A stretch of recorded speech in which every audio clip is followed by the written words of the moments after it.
Good morning. I am Luella Haskew, and I am mayor of the City of Walnut Creek. And on behalf of the City Council, I want to welcome you to Walnut Creek's 2024 Veterans Day observance.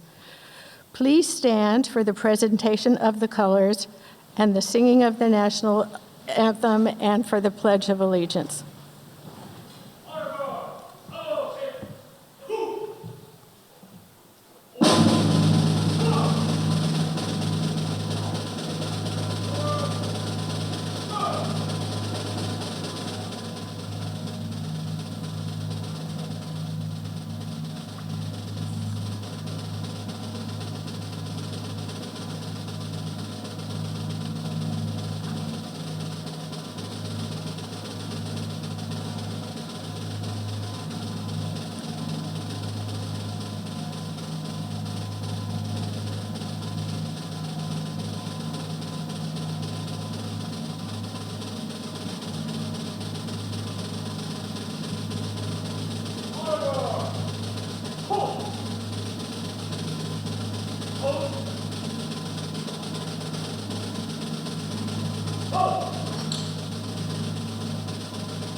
While they're still on the stage, I would like to thank Officer Shao and a Reserve Sergeant Ellen Christensen of the Walnut Creek Police Department Honor Guard team for their participation today, and to my fellow council members, Matt Francois and Kevin Wilk, for joining me on the stage today. I would also like to recognize a number of other dignitaries joining us today. He's not here yet, so I'll wait until potentially Mark DeSelny shows up. Assemblymember Rebecca Bauer-Cahan is represented by Cherise Cound. She is taking place because our assembly member has 2 sick children as of today, or she would be here. Assembly member Tom Grayson, County Supervisor Ken Carlson, and in the orchestra, former Mayor of Lafayette, Don Tatson. And from the office of Senator Steve Glazer, in the front we have Faisal Wahidi and Austin Kenny. And from the office of Supervisor Candace Anderson, we have Jill Ray. Way Okay. And from the City of Walnut Creek, welcome City Manager Dan Buckshire. If we have any former mayors here, will you please stand and let us know of your attendance? We have two on the stage.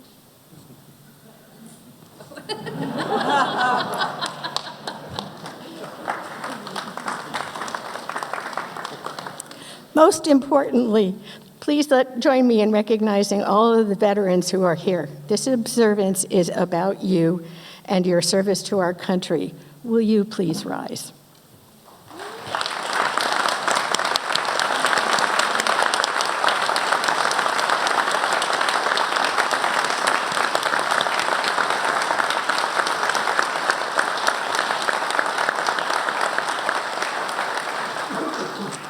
Thank you.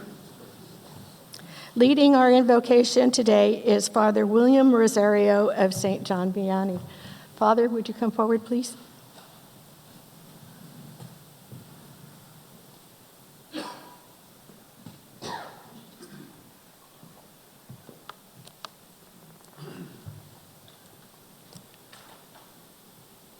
Many hearts, but one feeling.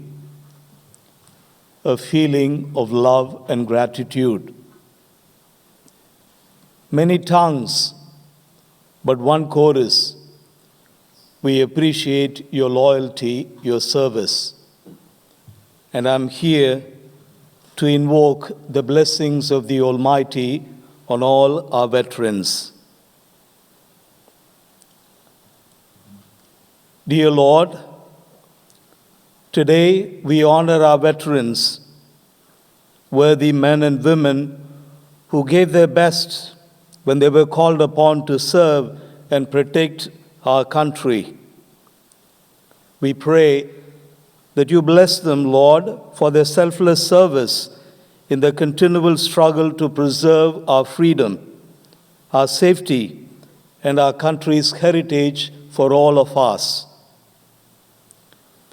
Bless them abundantly for the hardships they faced, for the sacrifices they made, for their many different contributions to America's victories over tyranny and oppression.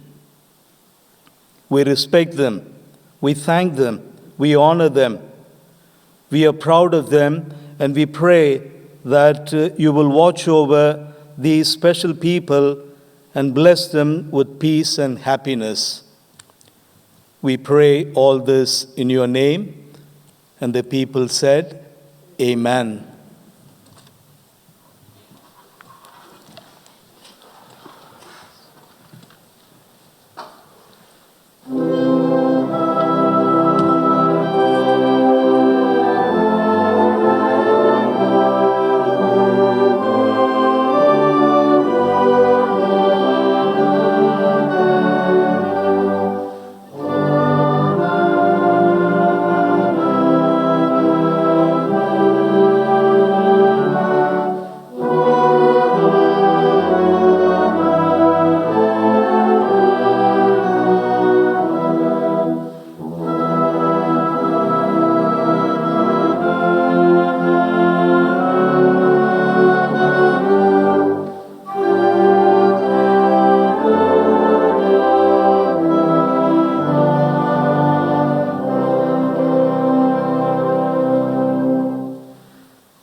Right now, I'd like to invite Ruth Balke, Chief of Operations, Veterans Homes Division of CalVet, and a veteran herself, to come and share the official state proclamation recognizing Veterans Day.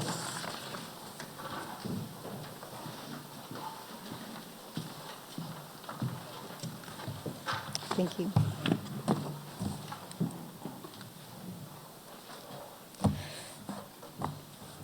Good morning. I'm probably the most nervous of everyone. So As the mayor said, I am the Chief of Operations for Home Divisions for the Department of California Veteran Affairs. And I would like to thank everyone for allowing me to be here to celebrate Veterans Day service. This day each year, we formally honor our veterans who answer the call to defend our nation and our Constitution. We are eternally grateful to every veteran who perform a duty that is vital to America and its security.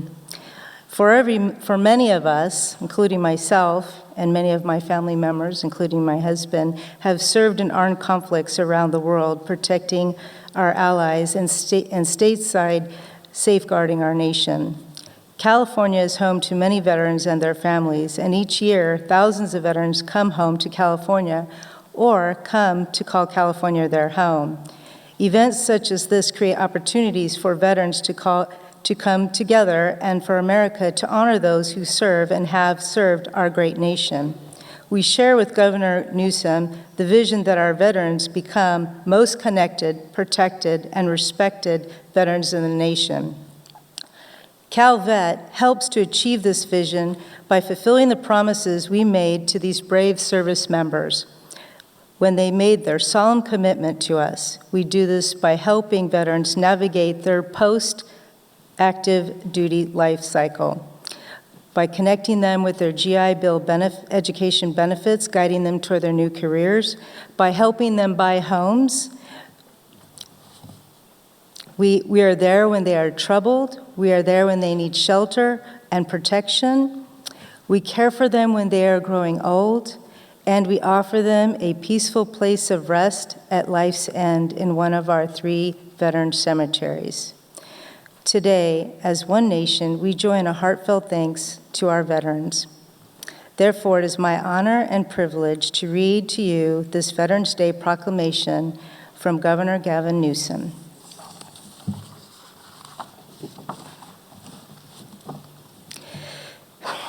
On Veterans Day, we pay tribute to those who selflessly serve in our nation's military to defend and cherish freedoms and way of life.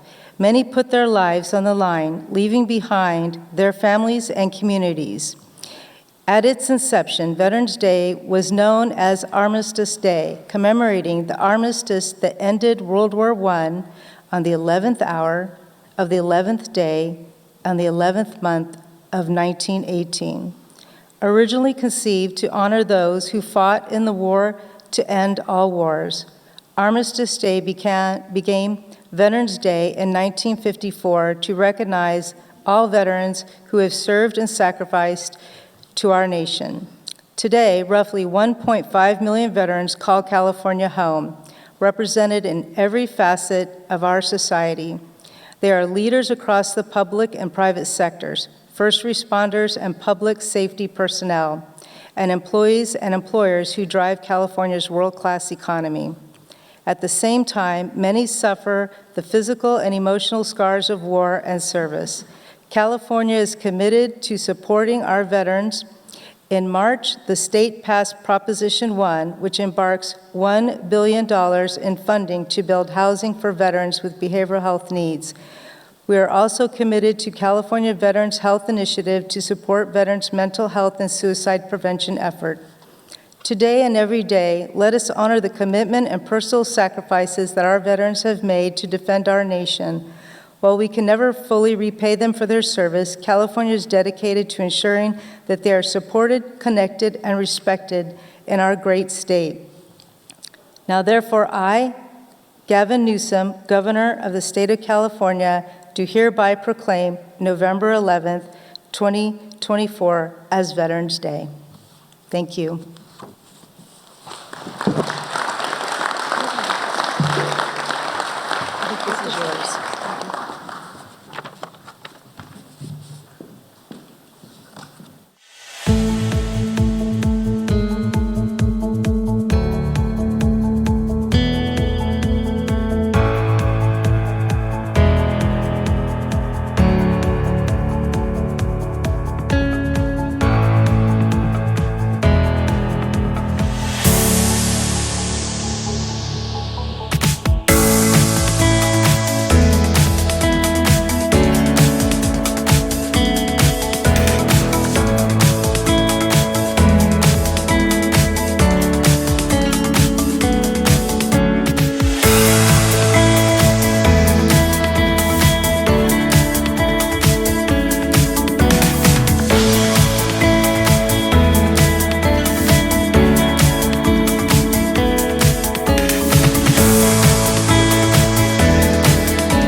everyone. I'm Amanda Conlon. I am the Shelter to Service Program Director at Joybound People and Pets. You just saw a video of a little bit of everything that we do at Joybound People and Pets. I oversee the program where we match psychiatric service dogs with veterans. But at Joybound, our focus is the human-animal bond. We do this every day with our adoption program, which you saw a little bit in this video that we just watched, where we match rescue animals with loving families every day. But we wanted to take this a step further. We listened to our community's needs, and we found veterans were in need of emotional support animals and psychiatric service dogs. And we found out that it would take veterans 2 to 5 years to get these services, and that it could take up to $10,000 for someone to get those services. And so we thought about this, and this is how we came to creating this program, Shelter to Service. And in a nutshell, we wanted to take away the fact that we didn't want it to cost anybody any money either. So we wanted to use rescue animals for this program, and we had to think about how we were going to do this.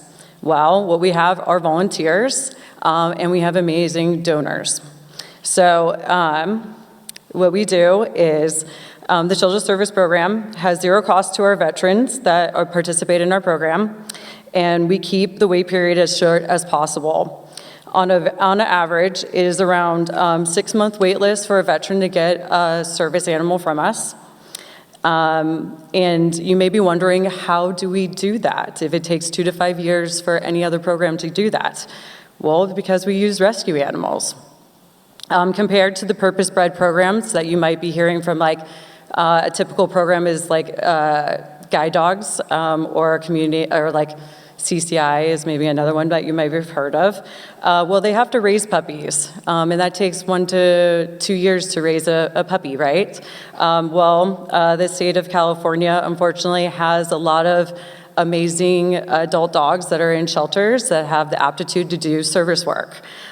So we rescue those amazing animals, we assess them, and we put them in amazing foster homes.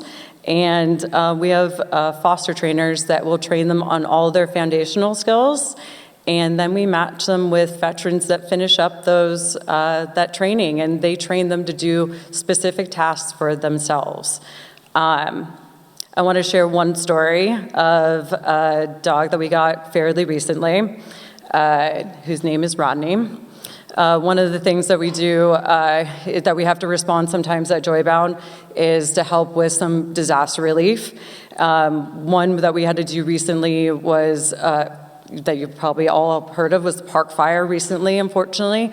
We helped one of our partner shelters, had to relieve space at their shelter, and Rodney was one of those dogs that we had to bring back. We brought back actually 30-something animals that day, and Rodney was one. He is an 80-pound Newfoundland flat-coated retriever. He charmed us that day. With all the helicopters, the smoke, the pigs squealing in the background, there was a lot going on that day. He was not fazed by anything, and you can probably tell a service animal can't be fazed by anything. So we knew on the spot that this dog was pretty special. And he's, to this day, is continuing to show that he has the aptitude to do the work. And he is almost done with his foundational training with his foster, and is soon going to be matched with a veteran who will continue on his journey to become a service dog with him. So as he gets matched with his veteran, he will spend the next 3 months with his veteran, and that veteran is going to come to our state-of-the-art training facility on our campus. If you have not visited our campus, please, please, please come see what we have to offer. You kind of saw a little bit in our video, but we do have a lot to offer at Joybound.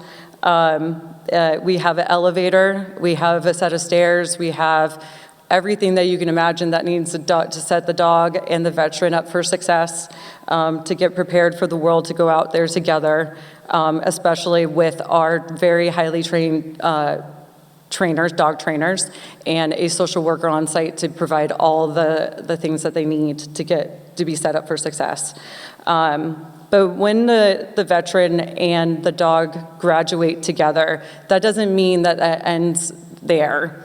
We are there for them for the lifetime. We provide the support in regular check-ins. We host get-togethers with them. We have resource fairs on campus for the veteran community. And we have potlucks, we do things together. They even sometimes get together with each other, and they get together and go hikes, or they work on their skills together. We offer even further training outside of just the service skill tasks.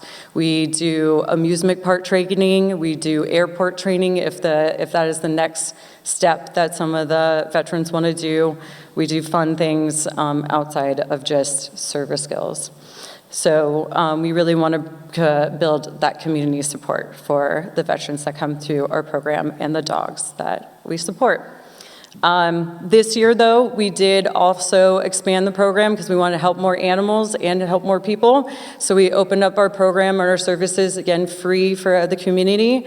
We are open now to anybody who needs to get a psychiatric service animal. So that means anybody who has gone through trauma, anyone who that could be a first responder, someone who has gone through domestic violence, even someone who has gone through bullying. We can work with anybody directly of 16 years of age and older with the permission of a guardian. If a parent feels that they have a child younger, they can train the dog for their child younger and go through our program.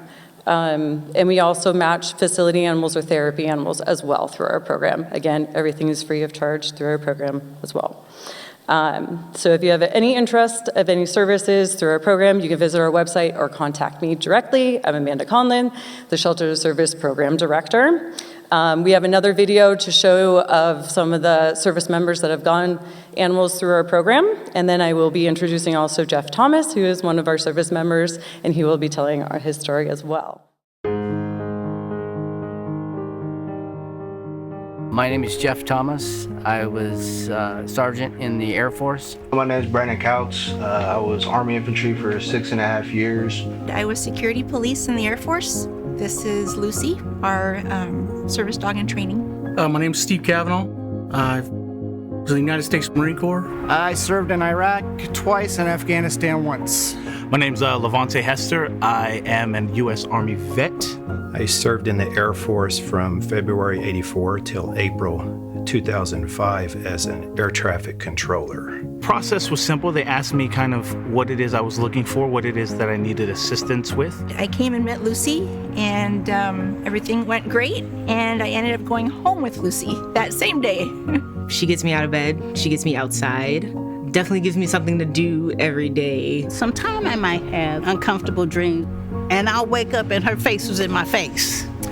Or I'll feel a bump, and she done woke me up out of my sleep, which is awesome. He helps me calm me when we're around, just feeling him next to my leg, his breathing, his heart rate. I have PTSD, and I get nightmares sometimes.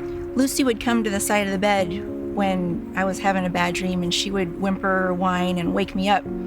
She can identify and then alert me on my symptoms of my disability, and then she can do what she has to do to alleviate my symptoms. When I'm having some bad dreams and stuff, she's there. She's there when she wakes me up.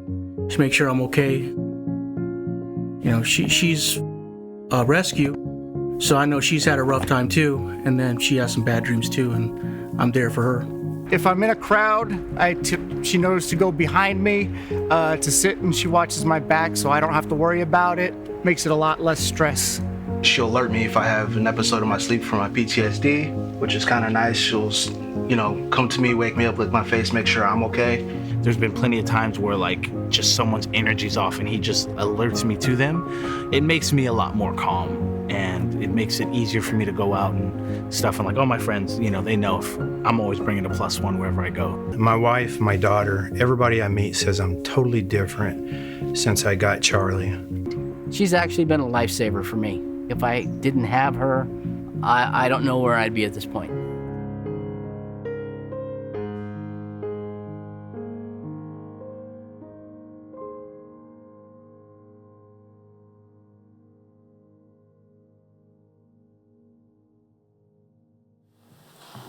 I just want to bring up Jeff Thomas and his service dog, Maddie.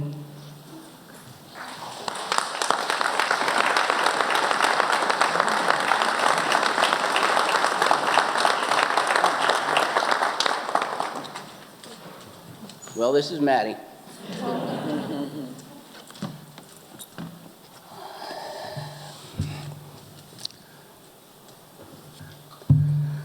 It all went away.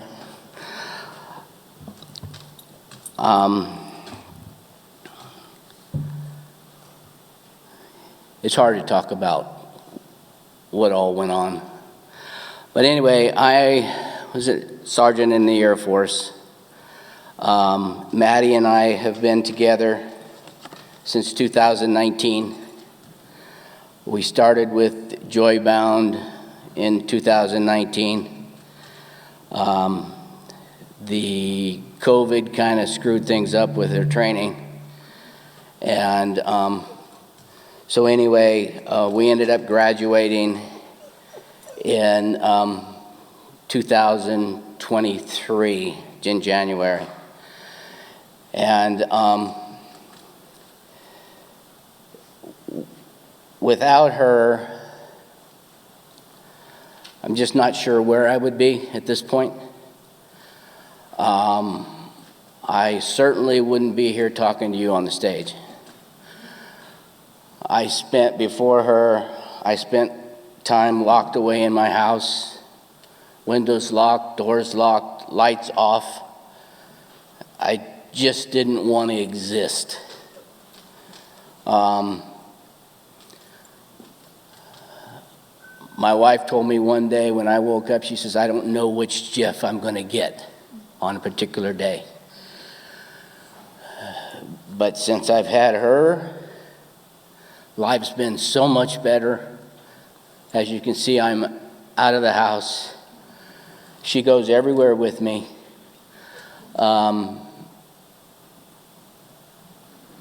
She's just my hero.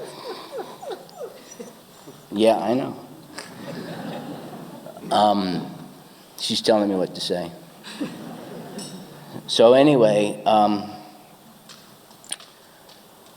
another reason I'm up here today is because I spend time over at Joybound volunteering, a way for me to give back to the people, trainers, and everyone at Joybound who helped me get through what I went through. And so what I'm asking today is if there is anyone willing to foster a dog to help the veterans get their dogs. I think I heard Amanda back when I was back there saying it takes 6 months or so to get a dog. The more fosters we can have, the more veterans that can get dogs, probably sooner than 6 months. Because I'm sure that there's veterans out there that are worse than I am, or worse than I was, that needs them sooner than 6 months. So, again, there's going to be some of these cards handed out. Look at the card. There's a QR code, thank you, on here to go on and check it out. And if you're willing to foster, thank you.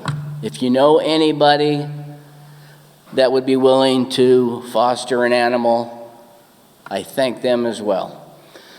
So,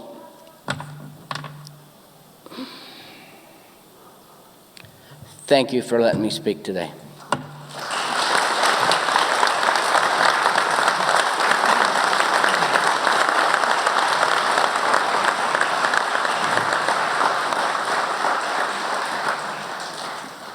Amanda and Jeff, I'm speechless, which hardly ever happens. So thank you so much for coming and sharing your work with our people. And now, I believe that we have something to hear. I'll go back to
Now we're going to do something different, a little different than we've ever done before. We're going to ask the people who are sitting on the stage to share some stories about their veteran relationships or about veterans.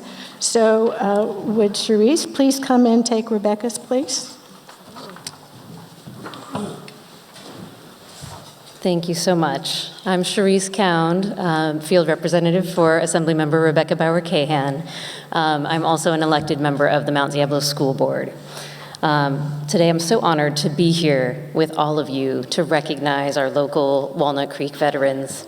And what a wonderful event this is, can I just say. It's so beautiful. The concert band, aren't they amazing?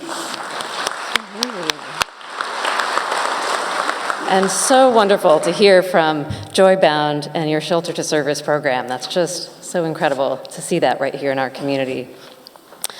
It's so important for us to take the time to acknowledge that we would not be here without the bravery and commitment of our United States military men and women.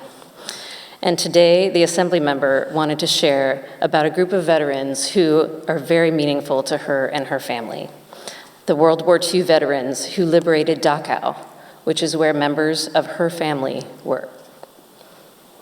Dachau was the first concentration camp to open in Nazi Germany, which accounted for nearly 32,000 confirmed deaths at the camp, in addition to thousands that were not documented. The amount of death and destruction witnessed by the soldiers was horrific. They saw the many rooms used to kill and torture the Dachau prisoners, or to use them as experiments, which included mustard gas chambers, modified gallows, and water-filled pools meant to induce hypothermia. One veteran, Army Corporal George Agan, spoke about the experience after 50 years of silence. He said, "When I walked into this room, none of the prisoners moved. They were shocked, but one of them managed to get on his elbows and look at me. His face looked like a skull, only covered in skin. It was horrifying." It is thanks to brave soldiers like you that Assemblymember Bauer-Cahan was able to grow up here in the United States, to raise her family here, free to speak her mind, free to run for office, and free to represent you in this district, in this great state of California. And it is brave United States soldiers who continue to stand up for democracy and freedom all across the world. And so on behalf of Assemblymember Bauer-Cahan, thank you for your service and happy Veterans Day.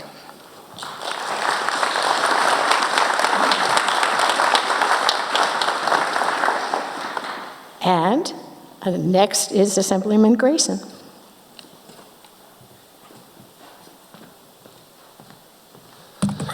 Well, first, it's an honor to be here, very humbling, and a huge thank you to every veteran here today. A veteran that, one of the veterans that is most impactful to me is the late retired Major General Dan Helix. I call him out specifically by name, and you'll know why here in a minute. General Helix was an American hero and a Korean War veteran who completed 41 years career serving both in active duty and in the Army Reserve. He is a member of the U.S. Army's Infantry Hall of Fame, and some of his decorations and awards include the Combat Infantryman's Badge, the Army Distinguished Service Medal, the Silver Star, the Legion of Merit, Bronze Star with V device for valor, Purple Heart with an oak leaf cluster, Meritorious Service Medal, Army Commendation Medal, and 19 other awards. His service to his country and community, it didn't end there. During the 1960s and 70s, General Dan Helix served as mayor and council member of Concord and a director of BART. He later returned to the city council in 2010 and served there till 2016. It was during that time that I had the privilege of serving alongside Dan on the city council. And it was there that he helped mentor me, and he trained me up, you could kind of say. It was an interesting experience at best. I had the opportunity to learn, and I had the opportunity to be shaped by him by serving the community along his side. And it was hard-pressed to be able to find any aspect of life in the communities of Concord and Contra Costa County that the Major General did not personally work on to improve. He brought music and joy to our community through his part in creating the Concord Pavilion. He was instrumental in the closure of the Concord Naval Weapons Station and eventually the ability to the city of the availability of it to the city of Concord. And during the Great Recession, Dan worked with his colleagues on the city to truly save our city and rebuild reserves to our reserve account to 30%. This is just really a brief snapshot of Major General Dan Healy's service. And in the time that I was privileged to know him, I witnessed his love for his family, his love for his friends, his commitment to his fellow servants and veterans, service members and veterans, and his passion for improving the community. Dan was a close friend, mentor, and partner and prayer partner, and still to this day I can hear his voice and words of wisdom as he would say in my ear, plan strategically, fight tactically, tell what to do but not how to do it, stay above the battle, behind the scenes, and Grayson, don't walk too fast, you make people nervous. Thank you.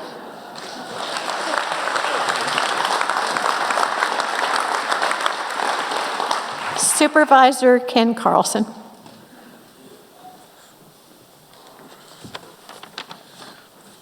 First, I just want to share my gratitude to the City of Walnut Creek for, again, hosting this event because it gives us the opportunity to recognize, honor, and thank our veterans. The word veteran has different meanings to different generations. Meaning has evolved over time with different experiences and different contributions.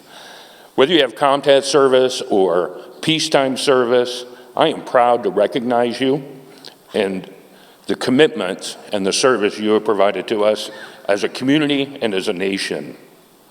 You know, growing up as a young kid, I knew a lot of veterans, and they had pride and they had struggles. But I'm very proud that in today's world that our veterans are actively seeking the services, the support, and the benefits that they are entitled to. It's really amazing when we talk about Joybound and Shelter to Service. As a county, I'm very proud of the services we provide to our veterans. But there's more, because we couldn't do it as a county without those benefits of our partnerships with our nonprofit community. And it's really important that we try and connect our family and our friends, those that have served us, to those services. But for me, it's a little more closer to home too.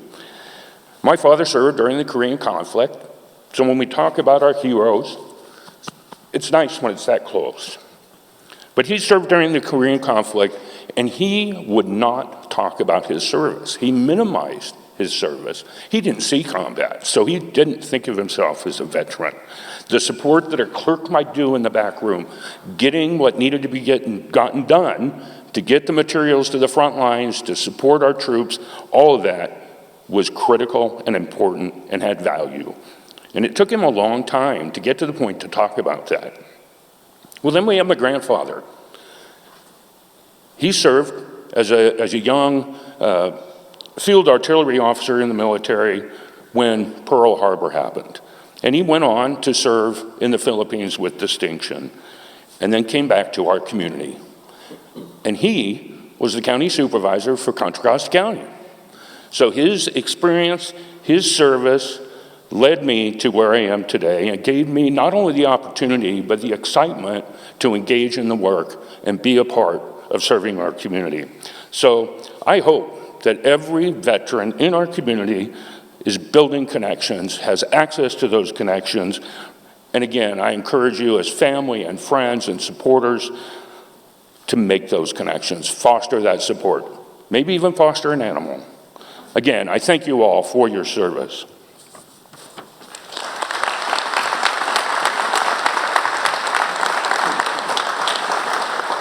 Former mayor and current council member, I get to choose this randomly.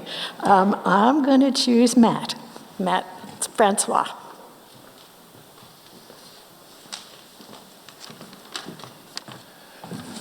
Thank you, Mayor. Thank you all for being here today. I'm Matt Francois. I have the privilege of serving many of you on the City Council. To all the veterans in the audience, On behalf of myself and my family, I want to thank you from the bottom of my heart for your service and sacrifice. The letter I'm about to read was featured in the Civil War series by Ken Burns. And I chose it not only because it's a beautiful letter, but I think it speaks deeply to the sense of duty and sacrifice exhibited by all our service members and their family. A week before the Battle of Bull Run, Sullivan Ballou, a 32-year-old major in the 2nd Rhode Island Volunteers, wrote home to his wife in Smithfield. July 14th, 1861, Washington, D.C. Dear Sarah, the indications are very strong that we shall move in a few days, perhaps tomorrow. And lest I should not be able to write again, I feel impelled to write a few lines that may fall under your eye when I am no more. I have no misgivings about or lack of confidence in the cause in which I am engaged, and my courage does not halt or falter.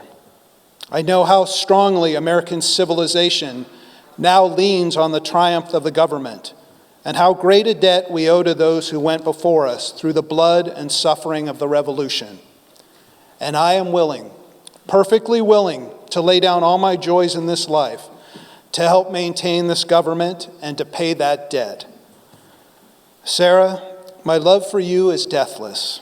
It seems to bind me with mighty cables that nothing but omnipotence could break. And yet my love of country comes over me like a strong wind and bears me irresistibly with all those chains to the battlefield. The memory of the blissful moments I have spent with you come crowding over me, and I feel most deeply grateful to God and to you that I've enjoyed them for so long, and how hard it is for me to give them up and burn to ashes the hope of future years when, God willing, we still might have loved and lived together and seen our boys grow up to honorable manhood around us. If I do not return, my dear Sarah, never forget how much I love you, nor that when my last breath escapes me on the battlefield, it will whisper your name. Forgive my many faults and the many pains I have caused you. How thoughtless, how foolish I have oftentimes been. But oh, Sarah, if the dead can come back to this earth and flit unseen around those they love, I shall always be near you in the brightest day and in the darkest night. Always, always. And when the soft breeze fans your cheek, it shall be my breath, or the cool air your throbbing temple, it shall be my spirit passing by. Sarah, do not mourn me dead. Think I am gone and wait for me, for we shall meet again. Sullivan Ballou was killed a week later at the First Battle of Bull Run on July 21st, 1861, and he was survived by his wife Sarah and his 2 young sons, Willie and Edgar.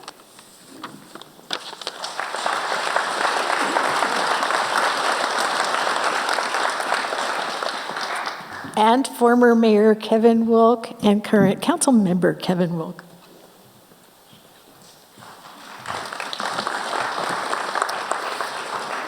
Hi, everyone, and thank you all for being here, and thank you to the veterans that are here, and thank you to those veterans that weren't able to make it today for one reason or another. We owe our country to you. The veteran that I'm going to talk about, and the veteran in my life, was my father, Robert Wilk. My father was 18 years old in 1952 when he joined the Coast Guard as a seaman. It was the Korean War, and he heard that the Coast Guard was a 3-year commitment as opposed to a 4-year commitment, and that sounded pretty good to him. He also thought the Coast Guard merely guarded the coast, and soon learned it wasn't exactly that. He used to talk about how one of the first things that occurred on his ship was recovering the body of a pilot who had crashed into the ocean near Alaska. There was debris and body parts in the ocean. The Coast Guard did air-sea rescues, and this was a stark reminder that this was a dangerous time, and there was a war going on.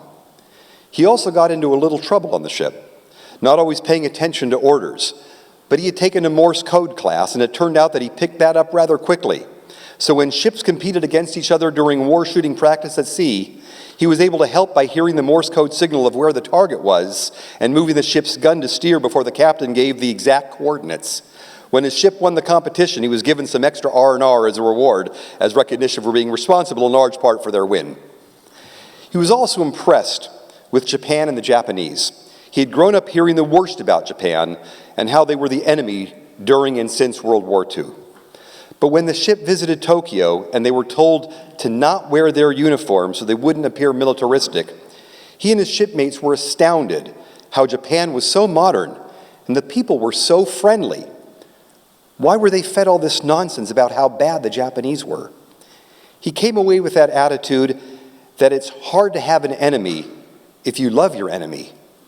From that moment forward, he lived his life in wanting to meet people from different countries and cultures. He became a believer that people are alike all over the world. And most just wanted to live good lives and raise their families the best they can.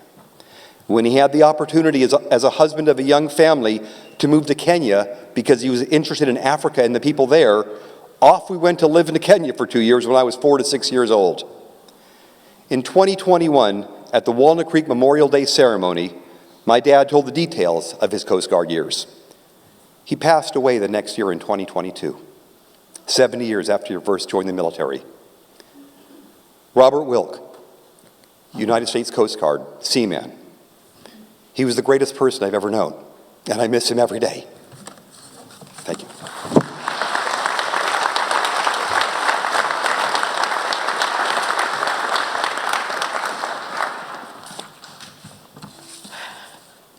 I come from a family of veterans, and I've got a way longer thing to say, but I'm just going to shorten it to talk about veterans that are in my life right now. My son Stephen joined the Army and did one tour in the motor pool of Kosovo. He finished his commitment and left the Army.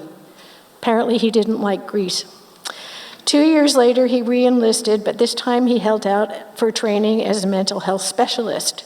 His first assignment was to Tripler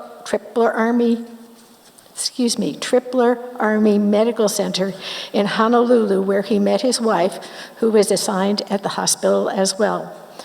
Both of them stayed in the Army until their recent retirement as E7s. Stephen was assigned during his role in the green zone, meaning more safe, at the Iraq War. For a mother, even that was too close to combat for not to worry. My daughter-in-law, in turn, spent time at Fort Leavenworth trying to improve the outcomes for soldiers who had been convicted of child molesting. Ralph, my husband, decided to accompany a friend to the Army recruiters to make sure his friend didn't make a stupid decision. The more Ralph heard about the positive experience of joining the military, the more joining the military made sense to him. According to the recruiter, the only disadvantage would be war. Ralph spent his career as a chemical, biological, and nuclear war specialist. He's actually real normal, including time on Johnston Island to prepare chemical munitions for their eventual destruction. My dad, my son, my daughter-in-law, my husband, all had times when their enlistment was challenging. Yet universally they said that the military experience made them better people. I'm going to brag a little. I was part of the USO during the time of the Vietnam War. My parents and I, and often other volunteers, held bridge sessions with the Zedans every Thursday night at the Presidio Service Club across the street from Letterman Hospital. So many of the recovering wounded soldiers who came to play with us got a chance to experience a little taste of what it would be like back in the outside. We were told that playing bridge with us had a significantly positive impact on the soldiers' recovery. There are still many, many ways to support our troops, active and retired. For what you do to help our military out, we thank you. And now, one of my favorite parts of this tradition will be the playing of the, I have it here. Was it not a different place? Our favorite traditions and veterans families members who are here, please stand and sing along with the modern version of the Army, of the military songs. Take it away.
For those that didn't recognize the one just before the last one, that was SpaceX, so Space Force.